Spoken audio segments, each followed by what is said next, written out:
What is the go-to TV show when people talk about uh, great programs that were canceled early, treated horribly, and just beloved but let go? Firefly. That's the one everybody goes to.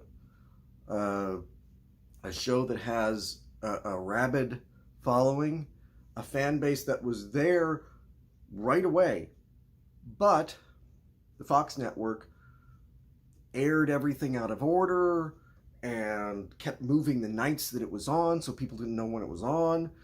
And, and then they turned around and said, well, nobody likes the show because nobody's watching. And, what is it, like a decade and a half later? Uh, Nobody's tried to bring it back because nobody has the kind of vision to follow through with a show that they can't wrap their heads around the fact that they were the ones that screwed it up. I talked in a video before about the show American Gothic, which had a similar fate. But one of my favorite shows that suffered this fate, and I didn't discover the show till years after it had already been canceled, is Happy Endings. Happy Endings is a show that aired in the mid 2000s and was critically praised. Fans loved it. And yet the studio was like, okay, let's move it to Sunday. Okay, Sunday's not working. Let's move it to Friday. Okay, well, it's on Friday at 8:30, but we'll move it to 9:30. And, after the third season, despite fans writing letters back when we would do that, begging for the show to be left on the air, it's canceled. I think it was Rolling Stone magazine called it the biggest blunder of the year for a TV network. Happy Endings, on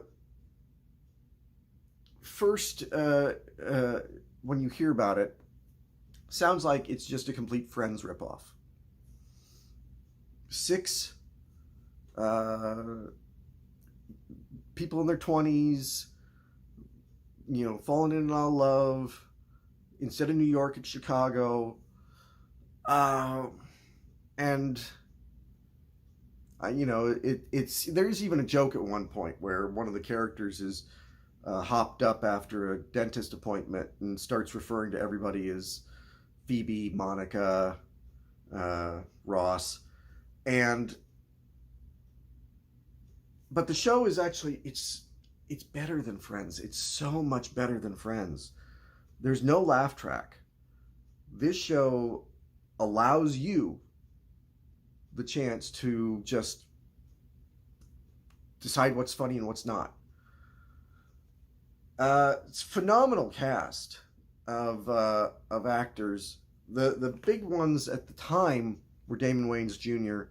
and oh god, I can't remember her name.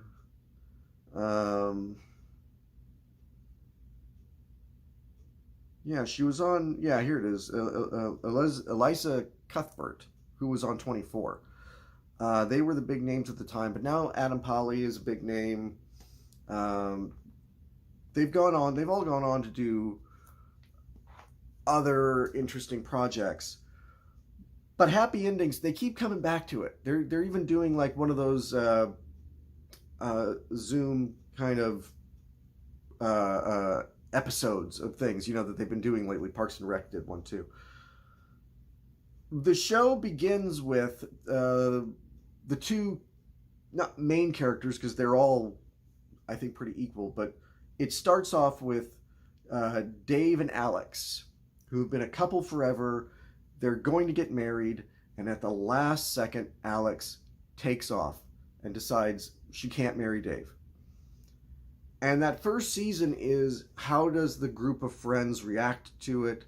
How do they stay together when these two people can't be around each other?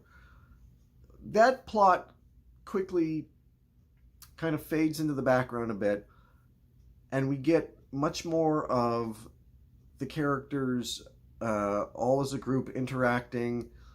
Of course, it's a sitcom, so wacky hijinks ensue. And you get the characters, Penny and Max, who had been boyfriend and girlfriend when they were in college, but then Max comes out as gay. And Brad and Jane, who are sort of the well-to-do urban couple that has all the money. And the cast works together so well. It does remind me of Firefly in that, they all bounce off of each other. And while not every joke lands, enough land to where, because they're throwing jokes at you constantly. This is not a show that takes itself particularly seriously. There is no a very special episode of happy endings. They might go a little bit serious every now and then with the Dave and Alex stuff in the beginning, but that, even then, you've got a character somewhere making a snarky remark about it. This is one of those shows where I just can't understand what happened. How a studio could bungle so terribly a show that caught on, that did catch on. It wasn't, nobody was watching it. It wasn't a cult thing and they were like, well, the ratings don't justify it was a hit, but they kept moving it around and insisting on, alienating the audience in a way that I just don't understand it. I don't understand it. If I ran a network and I had a hit show and it came on Friday at 9:00, that's where it stays for as long as I can write it out. And I'm not going to try and bolster my Saturday night schedule by moving this hit show there, this show that's making me money, and moving it to Saturday when everybody's out and nobody's watching TV. Happy Endings, you can find it on Hulu. I highly, highly recommend it. It's fun. It's funny. I didn't think I'd like it. And, I started watching it. I was instantly hooked. Instantly hooked. Hulu, much like the DVD, the first few episodes are kind of out of order. So you do have to kind of figure that out, much like with American Gothic. But it is worth it. It's worth your time. I know this is a TV show, so I'm going by TV show standards here. 5 out of 5. If this were a movie, it would not be 5 out of 5. But I'm going with TV show standards. It's a 5 out of 5. Absolutely seek it out. Sit down and just let the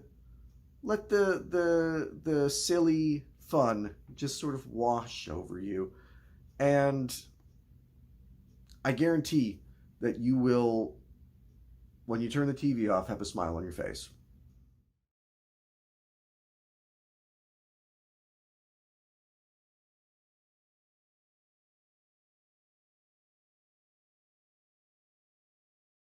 Their worlds.